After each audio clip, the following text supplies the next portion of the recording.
The development of antibiotic resistance in bacteria is one of the best known examples of how natural selection, acting on random mutations, can produce microevolution at the biochemical level. The laboratory examples that we can see most clearly, or the examples that we can see most clearly in nature and dissect and analyze in the laboratory, are the evolution of resistance to chemical pesticides and antibiotics in insects and in bacteria, respectively. And what happens very predictably and in a very straightforward way is the evolution of entirely new traits, sometimes by the evolution of entirely new enzymes and compounds. Bacteria, for example, become resistant to penicillin. In a sense, this is evolution, but it doesn't go anywhere near far enough to really provide evidence for Darwin's theory. For centuries before Darwin, domestic breeders were well aware that they could produce dramatic changes in existing species. And in the case of antibiotic resistance in bacteria, that's all we're doing, or all we're seeing. We're seeing changes within existing species.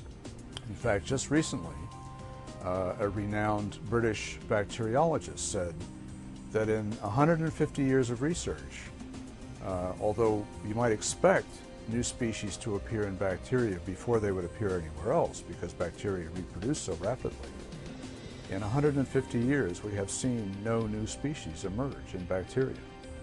Well, what Darwin's theory needs is those new species. Antibiotic resistance, in terms of natural selection, is an excellent example. And its use, I mean, it's one of the hallmark examples given in microevolution for support of Darwinian thought. However, I think in the last few years, it's got to be reinterpreted to a degree. Laboratory research shows that when an antibiotic is applied to literally billions of bacteria cells in a petri dish, a few mutated cells that happen to be resistant to that drug remain. Those few cells can then give rise to a colony of resistant bacteria. The question is, how well does this mutant strain survive in the long run? This can be measured in what scientists call fitness cost. How well does this mutant bacteria survive when the drug is removed and it now must compete with the original parent bacteria? These organisms are not able to grow with the fidelity, the robustness that the original parent did, and that's one of the things that we've been looking at. So you can take a culture of cells that are sensitive to the drug, plate them out on petri dishes that have the drug, but there's a single colony coming up that's resistant to the drug.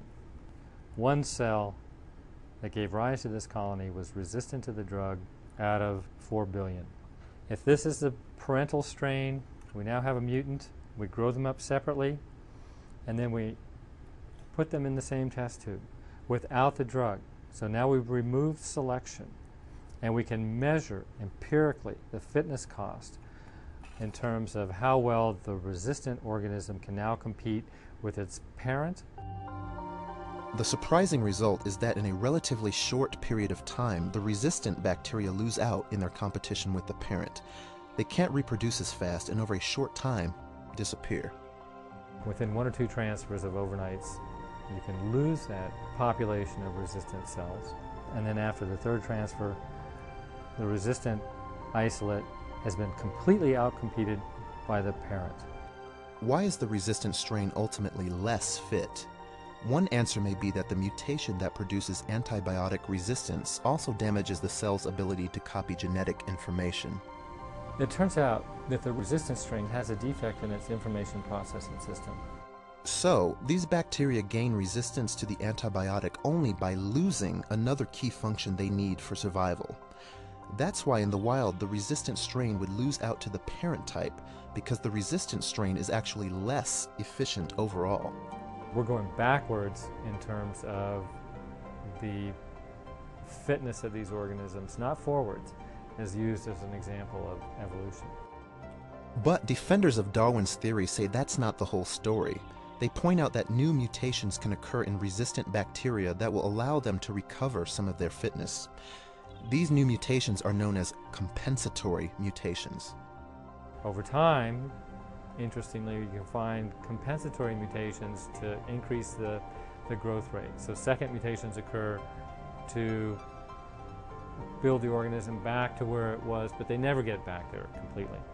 According to Minnick, compensatory mutations damage the resistant bacteria in still other ways, again reducing their overall fitness. So you get locked into this genetic condition that never allows you to recover what you lost initially at exposure to that drug. The end result is that antibiotic resistance seems to be a dead end for Darwin's theory. It can't generate the types of complex changes needed for macroevolution to occur.